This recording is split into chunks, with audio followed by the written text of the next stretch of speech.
అనగనగా రామాపురం అనే గ్రామంలో వెంకయ్య అనే వ్యక్తి ఉండేవాడు. అతను చాలా మంచివాడు.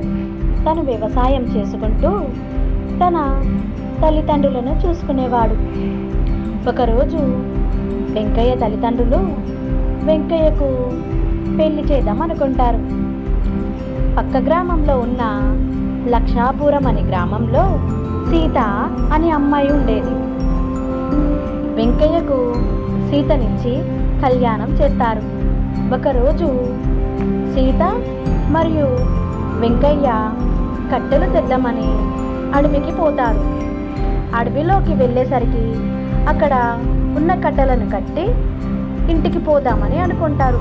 అప్పుడు వాళ్ళకొక ఏడుపు శబ్దం వినపడుతుంది. వెంకయ్య అటువైపు చూడగా ఒక చెట్టు ఏడవడం చూస్తాడు. వాళ్ళు ఆ చెట్టు దగ్గరికి వెళ్ళి ఆ చెట్టుని అడుగుతారు. అప్పుడు ఆ చెట్టు నాకు నీరు కావాలని అడుగుతుంది. అప్పుడు వెంకయ్య పక్కనే ఉన్న సరస్సు దగ్గరికి వెళ్తాడు.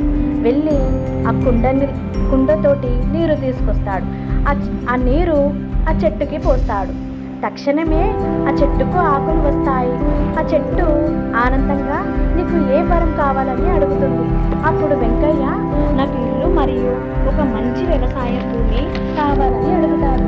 అప్పుడు వెంకయ్య చాలా సంతోషపడతాడు.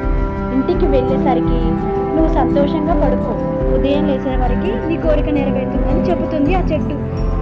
ఉదయం లేచే వరకు సీత మరియు వెంకయ్యకు ఒక మంచి ఇల్లు మరియు వ్యవసాయం భూమి కనబడుతుంది.